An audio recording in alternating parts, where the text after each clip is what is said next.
यह बात है 23 जून 1757 की, जब ब्रिटिश ईस्ट इंडिया कंपनी और बंगाल के नवाब सिराजुद्दौला के बीच युद्ध लड़ा जाता है। यह युद्ध प्लासी नामक स्थान पर हुआ था, जो अभी पश्चिम बंगाल में उपस्थित है। इसी की वजह से इस युद्ध को प्लासी का युद्ध या प्लासी की लड़ाई के नाम से जाना जाता है। पर आंकड़ों की माने तो ईस्ट इंडिया कंपनी की तरफ 950 यूरोपियन सैनिक थे और 2100 भारतीय सैनिक थे।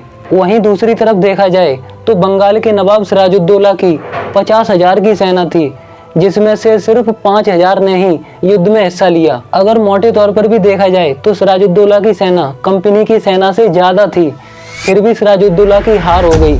आखिर क्या थी इसके पीछे की वजह, आइए जानते हैं। औरंगजेब की मृत्यु के बाद मुगल साम्राज्य तेजी से टूटने लगता है, जिसमें अलवर्दी खान ने बंगाल पर अपना अधिकार कर लिया। इसके कोई पुत्र नहीं था, सिर्फ 3 पुत्रियां थीं और इसकी बड़ी बेटी घसीटी बेगम निसंतान थी। दूसरी और तीसरी के एक एक पुत्र थे, जिसका नाम सिराजुद्दौला और शौकतगंज था। अलवर्दी खान सिराजुद्दौला को अत्यधिक प्रेम करते थे, इसलिए उन्होंने जीते जी सिराजुद्दौला को अपना उत्तराधिकारी घोषित कर दिया। 10 अप्रैल 1756 को अलवर्दी खान की मृत्यु हो गई और सिराजुद्दौला को बंगाल का नवाब बनाया गया। लेकिन शुरुआत से ही सिराजुद्दौला और कंपनी के बीच संघर्ष होते रहे। गद्दी पर बैठते ही सिराजुद्दौला को शौकतगंज का सामना करना पड़ा, क्योंकि यह भी नवाब बनना चाहता था। सिराजुद्दौला ने सबसे पहले आंतरिक संघर्ष को सुलझाने का प्रयास किया, क्योंकि इसी की वजह से बंगाल में अंग्रेजों का हस्तक्षेप बढ़ रहा था। सिराज ने शौकतगंज की हत्या कर दी और इसके बाद इसने अंग्रेजों से लड़ने का निश्चय किया। प्रारंभ से ही अंग्रेजों की आंखें बंगाल पर टिकी हुई थीं, क्योंकि यह एक उपजाऊ और धनी प्रांत था। कंपनी की यह आशा थी कि अगर बंगाल पर नियंत्रण हो जाता है तो इससे से अधिक धन कमाया जा सकता है।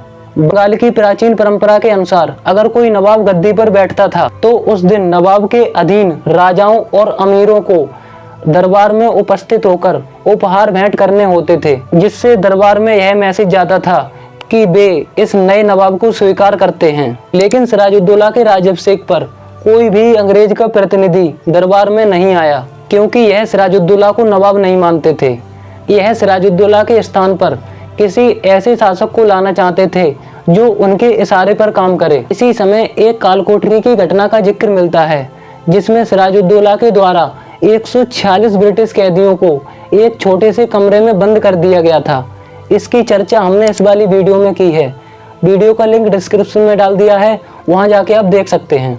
इस कालकोठरी की घटना के बाद सिराजुद्दौला ने दोबारा कलकत्ता पर नियंत्रण कर लिया और कलकत्ता की जिम्मेदारी मानिकचंद नामक अधिकारी को दी। लेकिन अंग्रेजों ने दोबारा कलकत्ता पर चढ़ाई कर दी और मानिकचंद को लालच देकर अपने साथ मिला लिया। अंग्रेजों ने फ्रांसीसी की बस्ती चंद्रनगर पर कब्जा कर लिया, क्योंकि फ्रांसीसी नवाब के मित्र थे और कहीं युद्ध के समय फ्रांसीसी नवाब को मदद न दे दें, इसलिए अंग्रेजों ने चंद्रनगर पर भी कब्जा कर लिया। अंग्रेजों ने नवाब को सत्ता से हटाने के लिए षड्यंत्र रचा। इसमें नवाब के कई लोग शामिल थे, जैसे राय दुर्लभ, घसीटी बेगम, यहाँ तक कि मीर जाफर, जो कि सिराजुद्दौला की सेना का प्रधान सेनापति था। उन्होंने मीर जाफर को बंगाल के नवाब बनाने का लालच दिया और उससे गुप्त संधि कर ली। कलकत्ता पर अंग्रेजों का कब्जा होने के बाद 9 फरवरी 1757 में ईस्ट इंडिया कंपनी और नवाब के बीच अलीनगर की संधि हुई। बंगाल के नवाब सिराजुद्दौला पर आरोप लगाया गया कि उन्होंने अलीनगर की संधि का उल्लंघन किया है। उसी का बहाना बनाकर 22 जून 1757 को नवाब पर आक्रमण कर दिया। प्लासी के मैदान में घमासान युद्ध हुआ और मीर जाफर तो पहले से ही अंग्रेजों से संधि कर चुका था। नवाब की बहुत बुरी हार हुई और इसी युद्ध के दौरान उसकी हत्या कर दी गई। युद्ध समाप्त होने के बाद मीर जाफर को बंगाल का नवाब बनाया गया। प्लासी के युद्ध के बाद भारत में ब्रिटिश साम्राज्य की नींव पड़ी। यह वास्तव में कोई युद्ध नहीं था, बल्कि विश्वासघात का प्रदर्शन था।